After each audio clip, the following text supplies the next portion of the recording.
In this video, we are going to go over how we can use our form to create pros within FarEye. I'm going to head over to my desktop, and the first thing I want to do is create a folder for all of my templates. I've already created one, but if you need the steps, right-click, select New, and Folder, and then name it whatever you want it to be. I used FarEye imports for mine, so I know exactly what I'm looking for. Next, you'll receive a form from us called FarEye Form. Go ahead and click to open that. The first thing you'll see is a security warning that macros have been disabled. The macros are what make the form work, so click the Enable Content button.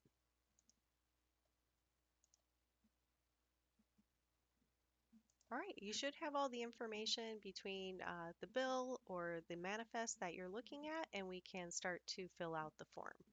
As you fill out the data, you'll see each required field will give you a warning, and once this bar turns green, you're good to go to submit. So I'm going to go ahead and enter in some test data.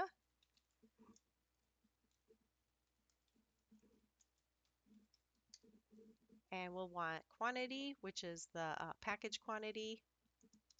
If you don't have a field value for it, go ahead and enter in number 1.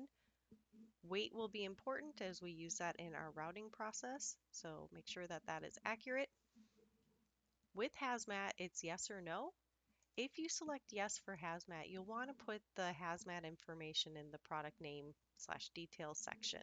I think there's a hazmat code and details around what this is. I'm going to put that it is toxic waste.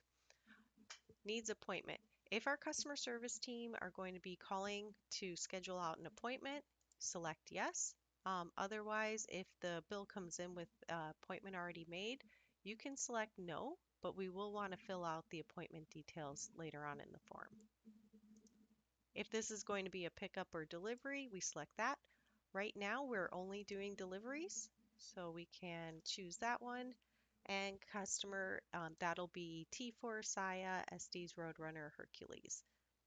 So go ahead and select who will be sending the products to us. Next is our delivery date. This is the date that's on the bill, should be the date that we received the products. So I will go ahead and select tomorrow. Ship to name is who we're going to be shipping to, so all this information should be available. And we can go ahead and fill this out. Some fields will be required, like address line 1, but address line 2 is not. Go ahead and find a New York location.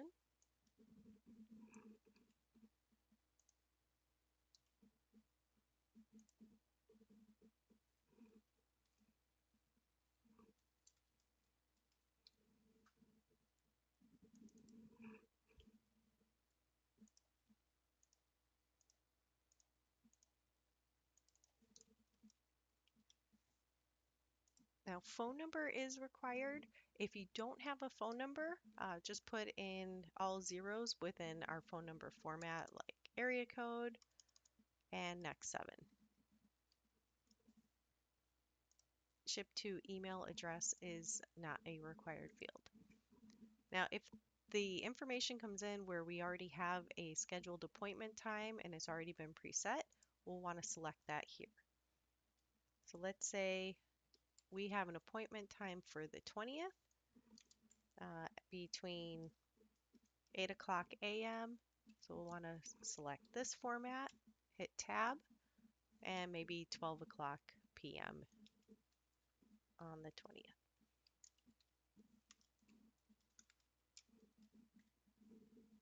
Any delivery instructions that come on the bill, special instructions, or anything we need to handle, we could just enter that in. If we're going to be doing any services such as liftgate, inside delivery, we'll want to select any that apply. Right now we can only select one at a time, but changes are coming. Right, item description, anything that's on the bill we'll want to make sure is entered into the system. I'm just going to put in some test notes. One thing you'll notice, you can tab through or click enter, which will set you over to the next field. Now, let me get our ship from address. This will be the shipper's information. Give me just a moment.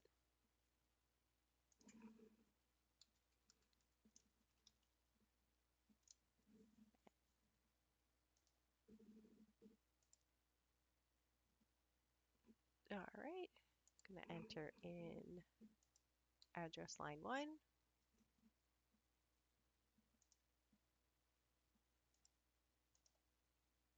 Shipper city, I'll also put in New York for now.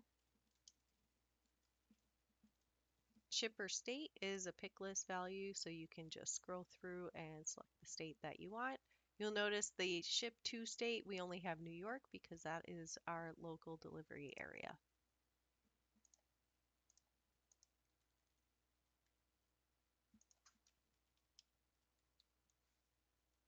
And shipper phone if you have.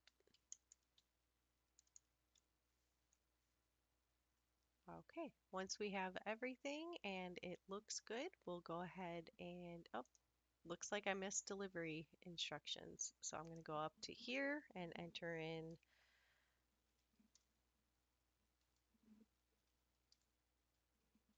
just some general information. Typically, you'll have more information included about the delivery and any special services.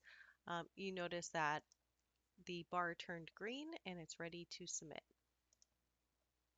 All right, got a success message. Click OK. Your form will clear so you can move on to the next entry. So you can enter in, if you have 20 pros in front of you, you can enter in all 20, one right after another. Now we're going to work on creating the import template. Click on this data tab here on the bottom. For every submission you make, there will be a line item added to this. What we'll want to do is click up here in the upper left to select all of the fields. And you can copy the data either by clicking your control key and the letter C, or by right-clicking and selecting copy. We're going to create a new file for our import. So go ahead and go to your start window. And if you don't see the icon for Excel, you could start to type it in and launch the Excel app. So we'll have 2 Excel windows open. With this cell highlighted A1, just paste the data right in. So you can either click the control button and the letter V, or you can click into the cell, right click, and select paste. Now all of the field values we entered plus some additional required fields are ready to be imported. So what we're going to do is save this file. So you go up to the File button, Save As, click Browse, and we're going to put this in our folder. Here we go, FarEye Imports. Open the folder. I don't have anything there, but we're going to call this the November 18, and this will be import 1. And we can create as many of these as we need, but we're only going to import it one time. So once we have that saved, we could log into FarEye. So we'll head over into the consignment order tab. And in the upper right, there's this bulk upload arrow. We're going to click that and we get the upload prompt. We can drag and drop or just click on this window right here. We're going to go back into desktop, find my FarEye import folder, and here is my November 18th import 1. You'll notice that I got an error message telling me that the file is in use because I did not close it. So if you get that error message like I just did, make sure you close your file, click OK, and then you can click Open again. Right here I got the consignments uploaded successfully message, and if we take a look at what we've created today, we should see my test, JN test that we've imported, and all of the details we entered into the system. So it's pretty straightforward. There's more changes to come, but let me know your feedback. Thanks.